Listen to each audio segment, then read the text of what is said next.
खुद की SSO ID से कैसे कर सकते हैं, साथ ही Jan Aadhaar card e KYC करवाया जाना क्यों जरूरी है, Jan Aadhaar card e KYC से हमें क्या लाभ होंगे, Jan Aadhaar card e KYC अगर हम नहीं करते हैं तो हमें किन किन सरकारी योजनाओं का लाभ नहीं मिलेंगे। जन आधार कार्ड से हमें राशन मिलता है, चिरंजीवी योजना के अंतर्गत 25 लाख रुपए तक का स्वास्थ्य बीमा मिलता है, जन आधार कार्ड से पेंशन मिलती है और जन आधार कार्ड से छात्रवृत्ति भी मिलती है। जन आधार कार्ड एक है लेकिन फायदे अनेक है। जन आधार कार्ड से इंदिरा गांधी स्मार्टफोन योजना के अंतर्गत फ्री में स्मार्टफोन दिए जा रहे हैं। Jan Aadhaar card e KYC करवाने के लिए कोई चार्ज नहीं देना होता है, बिल्कुल फ्री में Jan Aadhaar card e KYC होती है। अगर हम Jan Aadhaar card e KYC नहीं करवाते हैं तो हम अपने जन आधार कार्ड को एडिट नहीं कर सकते हैं, यानी कि जन आधार कार्ड में किसी तरह का कोई अपडेट नहीं कर सकते हैं। साथ ही Jan Aadhaar card e KYC के बिना हमें राजस्थान सरकार की सरकारी योजनाओं का लाभ नहीं मिल पाएगा।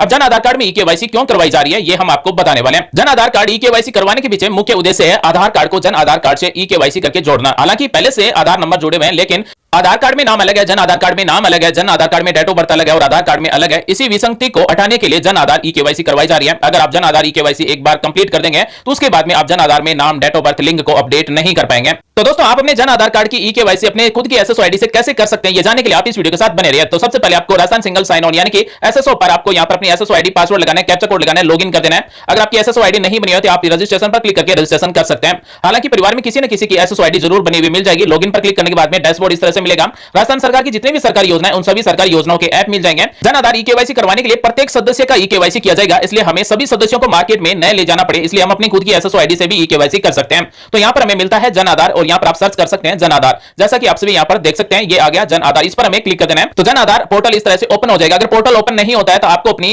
एसएसओ प्रोफाइल है उसे अपडेट करना होगा, अपने जन आधार नंबर है वो साथ में अटैच करना होगा, जन आधार नंबर अपनी एसएसओ प्रोफाइल में जोड़ना होगा। तो उसके बाद में इस तरह से जन आधार पोर्टल ओपन हो जाएगा और सबसे पहले हमें मिलेगा एनरोलमेंट, इस पर हमें क्लिक कर देना है। जैसे एनरोलमेंट पर क्लिक करेंगे तो इस तरह से बहुत सारे ऑप्शन ओपन हो जाएंगे, जैसे फैमिली एनरोलमेंट स्टेटस चेक कर सकते हैं। अगर हमें मेंबर ऐड करना हो तो सिटीजन ऐड मेंबर पर क्लिक करके ऐड कर सकते हैं। अगर हमारा जन आधार कार्ड डाउनलोड करना है तो ई कार्ड सिटीजन पर क्लिक करके हम अपने जन आधार कार्ड को डाउनलोड कर सकते हैं पीडीएफ में। अगर हमारे जन आधार कार्ड में डॉक्यूमेंट अपलोड नहीं है तो डॉक्यूमेंट अपलोड कर सकते हैं, अपने जन आधार कार्ड को एडिट कर सकते हैं। अपने जन आधार कार्ड से अगर दो फैमिली को बनाना है, मान लीजिए किसी की शादी होगी तो स्लिप्ट फैमिली पर क्लिक करके यहां से एक जन आधार कार्ड से दो जन आधार कार्ड बना सकते हैं। इसी तरह से अगर हमें अपने जन आधार कार्ड में किसी फैमिली मेंबर को ट्रांसफर करना हो तो यहां से सिटीजन ट्रांसफर फैमिली मेंबर पर क्लिक करके एक जन आधार कार्ड से दूसरे जन आधार कार्ड में अपने जन आधार कार्ड में जुड़े मेंबर को ट्रांसफर कर सकते हैं। मान लीजिए किसी की शादी हो गई तो ट्रांसफर करना है तो एक जन आधार कार्ड से दूसरे जन आधार कार्ड में मेंबर को ट्रांसफर कर सकते हैं। और अंत में यहां पर मिलता है सिटीजन फैमिली ई केवाईसी, इस पर हमें क्लिक करके ई केवाईसी करनी होगी। लेकिन ई केवाईसी से पहले आपको यह जान लेना जरूरी है कि हमारे जन आधार कार्ड में जितने भी सदस्य जुड़े हुए हैं उन सभी के डॉक्यूमेंट अपलोड होना जरूरी है। अगर किसी सदस्य के डॉक्यूमेंट अपलोड नहीं है और अगर हम ई केवाईसी कर देते हैं तो ऐसे में ई केवाईसी रिजेक्ट हो सकती है। तो यहां पर सबसे पहले हमें चेक करना है कि हमारे जन आधार कार्ड में जितने भी सदस्य जुड़े हुए हैं उन सभी के डॉक्यूमेंट अपलोड है या फिर नहीं है। तो यहां पर हमें डॉक्यूमेंट अपलोड सिटीजन पर क्लिक कर देना है। तो डॉक्यूमेंट अपलोड करने के लिए इस तरह से ओपन हो जाएगा। यहां पर सभी सदस्यों के नाम मिलेंगे, चयन करे पर यहां पर शो लिस्ट दी गई है कि आपका कौन सा डॉक्यूमेंट अपलोड नहीं है, आप यहां से चेक कर सकते हैं। उदाहरण के तौर पर मान लीजिए हमें चेक करना हो इस सदस्य के डॉक्यूमेंट कितने अपलोड है कितने अपलोड नहीं है, तो जैसे हम शो लिस्ट पर क्लिक करेंगे तो डॉक्यूमेंट जितने भी अपलोड है उन सबकी लिस्ट इस तरह से आ जाएगी। यहां पर राशन कार्ड में हां दिया गया, इसका मतलब राशन कार्ड पहले से अपलोड है। यहां से आप दस्तावेज देखें पर क्लिक करके अपना राशन कार्ड या फिर जो भी डॉक्यूमेंट अपलोड है, दस्तावेज अपलोड है, उसे देख सकते हैं। जिस भी दस्तावेज के आगे रेड स्टार दिया गया उस दस्तावेज को अपलोड करना जरूरी है। अगर आप किसी भी दस्तावेज को बदलना चाहते हैं तो हां पर क्लिक करके नया दस्तावेज अपलोड कर सकते हैं। तो उदाहरण के लिए आप सभी यहां पर देख सकते हैं इस सदस्य का एड्रेस सर्टिफिकेट अपलोड नहीं है, यहां पर एड्रेस सर्टिफिकेट में नहीं दिया गया, इसका मतलब यहां से हमें एड्रेस सर्टिफिकेट अपलोड करना होगा। एड्रेस सर्टिफिकेट में हम कौन-कौन से दस्तावेज अपलोड कर सकते हैं तो यहां पर हमें मिलता है आधार कार्ड, राशन कार्ड, शादी का प्रमाण पत्र या फिर बैंक या फिर डाकघर की पासबुक, आधार कार्ड, मतदाता पहचान पत्र, बीपीएल कार्ड या फिर बिजली का बिल, इनमें से कोई भी एक डॉक्यूमेंट यहां पर आपको पीडीएफ में अपलोड करना होगा। चूज फाइल पर क्लिक कर देना है और उसके बाद में यहां पर दस्तावेज अपलोड करें पर क्लिक कर देना है। तो आपको इसी तरह से सभी सदस्यों के डॉक्यूमेंट चेक कर लेना है कि सभी सदस्यों के यहां पर डॉक्यूमेंट अपलोड होना जरूरी है। जिस सदस्य का जो डॉक्यूमेंट अपलोड नहीं है उसे यहां पर चूज फाइल पर क्लिक करके दस्तावेज अपलोड करें पर क्लिक कर देना है। ये दस्तावेज अपलोड करें पर सभी सदस्यों के डॉक्यूमेंट अपलोड करने के बाद में ही आपको क्लिक करना है। सभी सदस्यों के डॉक्यूमेंट अपलोड होने के बाद में गो बैक पर क्लिक करेंगे तो इस तरह से फिर से डैशबोर्ड ओपन हो जाएगा और सिटीजन फैमिली ई केवाईसी पर हमें क्लिक कर देना है। जैसे हम इस पर क्लिक करेंगे तो हमारी जन आधार रसीद संख्या है वो ऑटोमेटिक यहां पर इस तरह से आ जाएगी, हमें केवल खोजे पर क्लिक कर देना है। उसके बाद में यहां पर एग्री पर ऑटोमेटिक सिलेक्ट रहेगा, केवल हमें ओके पर क्लिक कर देना है। अब यहां पर आधार कार्ड से जुड़े मोबाइल नंबर से ई केवाईसी की जाएगी, ई केवाईसी आधार, इस पर हमें क्लिक कर देना है। यहां पर केवल 18 साल से ऊपर जितने भी सदस्य हैं उनमें से किसी एक सदस्य को सिलेक्ट करेंगे और ई केवाईसी आधार पर क्लिक करेंगे तो आधार कार्ड में जुड़े मोबाइल नंबर पर यहां पर ओटीपी भेजे जाएंगे।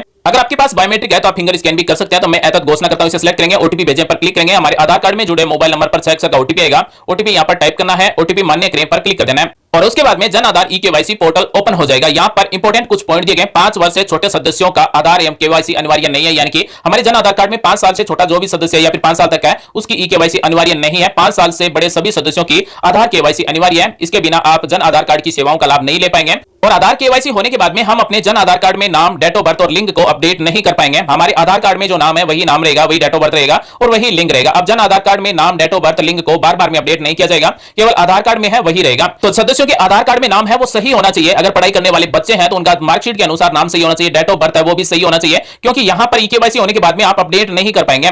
इसलिए आपका आधार कार्ड में नाम हिंदी और इंग्लिश दोनों में सही होना चाहिए, स्पेलिंग भी सही होना चाहिए, डेट ऑफ बर्थ भी अगर आप पढ़ाई करते हैं तो मार्कशीट के अनुसार होनी चाहिए। उसके बाद में यहां पर सभी सदस्यों के नाम मिलते हैं। ईकेवाईसी जिनकी कंप्लीट हो जाएगी उसका नाम यहां पर आएगा, ईकेवाईसी पेंडिंग है उनका नाम यहां पर मिलेगा, और जो सदस्य जन आधार कार्ड में जुड़े हैं जिसकी उम्र 5 साल से कम है उन सदस्यों के नाम यहां पर मिलेंगे। तो हम अपनी खुद की एसएसओ आईडी से ईकेवाईसी यहां से कर सकते हैं। यहां पर सदस्य के अगर आधार नंबर नहीं जुड़े हुए तो सबसे पहले जन आधार कार्ड में आधार नंबर जोड़ना होगा। जिन सदस्यों के आधार नंबर जुड़े हुए हैं उनके सामने दिया गया गो टू ईकेवाईसी, इस पर हमें क्लिक कर देना है। उसके बाद में यहां पर मिलेगा दर्ज की गई आधार संख्या, जो भी नाम है उसका नाम आएगा। सदस्य का दस्तावेज अपलोड नहीं किए गए हैं तो अपलोड कर देना है, अन्यथा आपकी ईकेवाईसी वो रिजेक्ट हो जाएगी। तो हमें ओके पर क्लिक कर देना है। उसके बाद में इस तरह से आई एग्री पर ऑटोमेटिक रहेगा, ओके पर क्लिक कर देना है। यहां से सदस्य को सिलेक्ट कर लेना है, ईकेवाईसी आधार पर क्लिक कर देना है। जैसे इस पर क्लिक करेंगे तो आधार कार्ड से जुड़े मोबाइल नंबर पर ओटीपी भेजकर ईकेवाईसी कर सकते हैं। अगर हमारे पास फिंगर स्कैन बायोमेट्रिक है तो हम अपने सदस्य की बायोमेट्रिक से फिंगर स्कैन कर सकते हैं। अगर आइरिस मशीन है तो हम आंख भी स्कैन कर सकते हैं। हमारे आधार कार्ड में मोबाइल नंबर जुड़े, मैं तक घोषणा करता हूं, इसे सिलेक्ट करेंगे, ओटीपी भेजने पर क्लिक करेंगे, ओटीपी टाइप करेंगे, ओटीपी मान्य सत्यापित करें पर क्लिक करने के बाद में कंप्लीट ईकेवाईसी लिस्ट में नाम आ जाएगा और हमें यहां पर ईकेवाईसी में वेरीफाइड मिलेगा। इसका मतलब हमारी ईकेवाईसी वो सक्सेसफुल हो चुकी है। जैसे हमारी ईकेवाईसी इस तरह से सभी सदस्यों की हो जाती है तो उसके बाद में कंप्लीट ईकेवाईसी प्रोसेस पर क्लिक कर देना है और हमारे जन आधार कार्ड में जुड़े सभी सदस्यों की ईकेवाईसी है वो सक्सेसफुल हो जाएगी। उसके बाद में हमें ई जन आधार कार्ड डाउनलोड करके चेक कर लेना है कि जन आधार कार्ड में जुड़े हुए सभी सदस्यों की नाम, फोटो, लिंक, जन्म तारीख चेंज हुआ है या फिर नहीं हुआ। यहां पर ईकेवाईसी होने के बाद में फोटो भी चेंज हो जाएगा, जो हमारी फोटो आधार कार्ड में है वही फोटो जन आधार कार्ड में रहेगी। तो इस तरह से आप अपनी खुद की एसएसओ आईडी से अपने जन आधार कार्ड में जुड़े सभी सदस्यों की ओटीपी से या फिर फिंगर स्कैन से ईकेवाईसी कर सकते हैं और कोई चार्ज नहीं है, बिल्कुल निःशुल्क है। तो दोस्तों आज हमने आपको बताया कि जन आधार ईकेवाईसी क्या है, जन आधार ईकेवाईसी क्यों करवाई जा रही है, जन आधार ईकेवाईसी से हमें क्या फायदा होगा और जन आधार ईकेवाईसी होने के बाद में हमारे जन आधार कार्ड में क्या अपडेट होंगे और क्या अपडेट नहीं होंगे। उम्मीद आज की जानकारी आपको अच्छी लगी होगी, कुछ नया सीखने को, जानने को जरूर मिला होगा। मिलेंगे अगले वीडियो में नई जानकारी के साथ, तब तक के लिए आप सभी का दिन शुभ हो। जय हिंद, धन्यवाद।